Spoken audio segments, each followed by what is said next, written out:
What's up, guys? This is Jack and Jeff from AchievementHunter.com. We're trying something a little new today, Jeff. We're doing something called This Is Dynasty Warrior 7. So we're going to be doing this, I think, maybe every now and then. For new games? Yeah, for brand new games, and kind of going over, we can also do older games too, but going over sort of what the game is and sort of what the achievements are in the game and what we should look out for. Now, Achievement Hunter doesn't do proper reviews, and we never are going to, so please don't ask us to. But this is as close as I think you'll ever get to hearing us do a review. So this is like a coming out party, in a sense.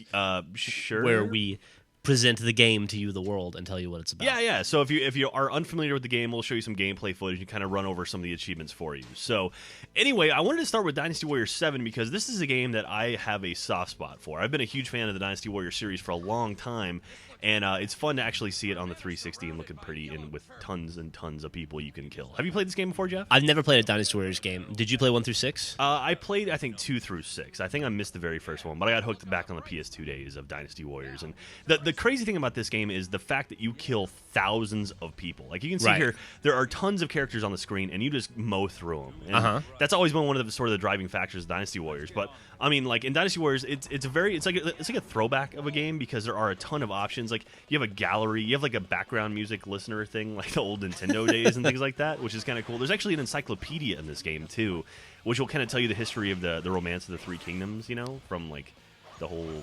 mythology and I don't know, history you can learn. Kind of like all that stuff that they kind of pack into like Soul Calibur games. Yeah. Where you have like all that galleries and like yeah, basically, but extra story stuff. Yeah, and so in this one they've tweaked it a little bit. There's still like a story mode that you can go through. There's a conquest mode, which is a newer mode, just like a tile-based thing.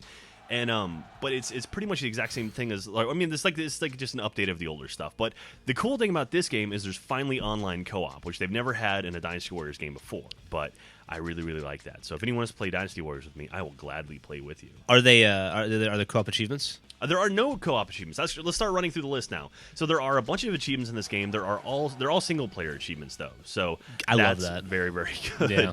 And let's go ahead and say one of my favorite ones right off the bat is God of War, which is get 100,000 knockouts in the game. So you just go through and mowing down people. So you have to kill or knock out 100,000 people? Well, it's same thing. It's KO, but you're killing them. Okay. So it's killed off. So you have to kill 100,000 people. Kill 100,000 people. Do you think it's faster than killing 100,000 people in Gears of War?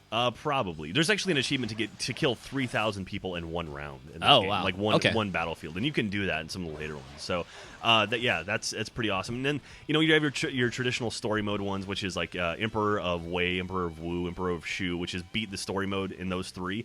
Then there's actually another achievement to beat it with all 4 because you unlock the Jin one after you beat the first 3 traditional ones. How long is the story mode? I'm gonna guess. I haven't played this one all the way through yet, but usually it takes a few hours per.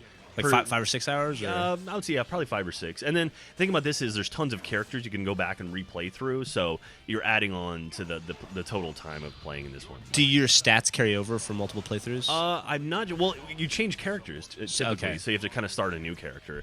And I don't have a whole lot of experience with this one just yet, but it's still a hell of a lot of fun. It's just something about jumping in the middle of a giant group of guys and just wailing through them all is awesome. So your idea of a perfect Friday night.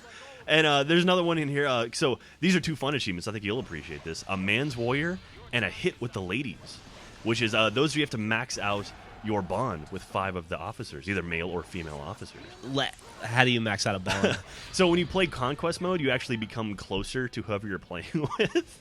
Sounds a little bit silly, but and then as you do it, you can actually like unlock more stuff for that character. So the more you play, the closer you'll get with that character. Do you get to like touch their butts and do sex stuff, or maybe? Okay, I don't know. I haven't gotten that far in yet. Suddenly, I'll tell you when I know. Far more interested in this game. And I mentioned this one on the Awu this week. You can pursue Lu Bu. Lu Bu is like this badass mofo that just kind of roams the land, and he shows up in one of the later levels. And in the sort of older Dynasty Warriors games, you avoid the hell out of Lu Bu because he will just waste you. So there's actually an achievement in this one to kill him when you encounter him. So you can finally fight Wu Bu? Was that his name? No, that's Wu-Tang Clan you're thinking. No, Lu Bu. Lu Bu. You could always fight him before, but you actually get an achievement for killing him this time. Okay. And probably the hardest achievement in this whole game is True Warrior, which is unlock all achievements, which I guess is like the Platinum Trophy. That's the Platinum Trophy achievement. And so you've been seeing that a lot more Xbox games now. So I don't know if developers are getting lazy or if it's just something to reward people who play through them all. Maybe it's just easier. You can have your trophies and your achievements be identical. You know. But that pretty much is Dynasty Warriors. This game is going to take a crap ton of playthroughs to get all the achievements in it. But what do you think? Like 40 hours, 50 hours, God, something like that, honestly, because you have to play through all the conquest mode with all the different characters and max out your bond with all of them. There's a bunch of achievements for that stuff, and there's a ton of characters in this game. But it's a lot of fun, and if it's one of those games you kind of just throw your mind away and kind of go crazy with it. So. It's a guilty pleasure of mine. I've loved this series for a long time. Are there any collectibles in the game? There are like weapons and stuff you can unlock. Like you can unlock all the weapons. I think there's an achievement for that as well. But they're not like hidden. It's stuff you. No, as you kill like officers, they'll drop weapons. Okay. And then you pick them up, and then you can max out the weapons. You can like build up those weapons too. But anyway, so this is our first attempt at doing This Is. If you like it, let us know in the comments, and maybe we'll do more of these in the future. So talk to you later. Ta-ta.